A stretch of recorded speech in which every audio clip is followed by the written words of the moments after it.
শনিবার শ্যামপুর পড়িয়াপাড়া রয়্যাল বীণাপাণি সংঘের উদ্যোগে অনুষ্ঠিত হচ্ছে দক্ষিণেশ্বরী কালীপুজো।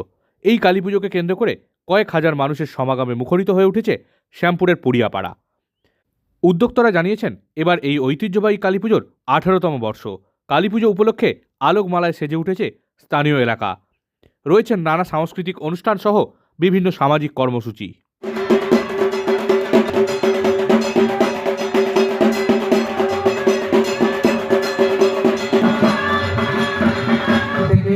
দর্শক বৃন্দদের তরফ থেকে, সবার তরফ থেকে নমস্কার জানাচ্ছি।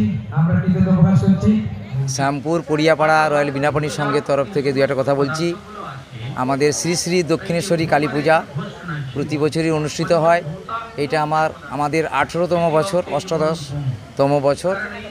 এবং এখানের যে সমস্ত মানুষজন আছেন, আমাদের গ্রামবাসী এবং আশেপাশের কয়েকখানা গ্রাম মিলেই এই অনুষ্ঠানটা সম্পন্ন হয় এবং পরিচালনায় প্রধানত শ্যামপুর রয়্যাল বীণাপাণি সংঘ থাকেন। এবং এটি একটি বিশেষ পূজার আকর্ষণ আছে।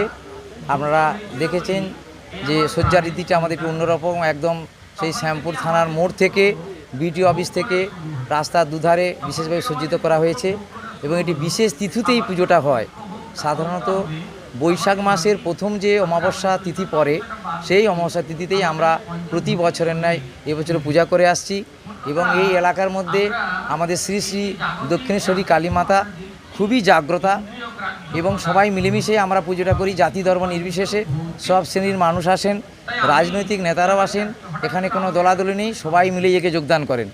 এবং এটা 18তম বছর হলো। 10-12 হাজার লোকের সমাগম হয় এবং আজকেও আমাদের অনুষ্ঠানটা চলবে। কেমন যত দেখছেন এখন ভিড় শুরু হয়েছে। এটা সারা রাতই আমাদের পূজাটা চলবে এবং গভীর রাতে ভোরের দিকে মায়ের পূজা শেষ হবে। এবং আজকে এরপরে সাংস্কৃতিক অনুষ্ঠান মঞ্চে চলবে। এখন আমাদের মঞ্চে মহারাজরা আছেন, দেখতে পাচ্ছেন।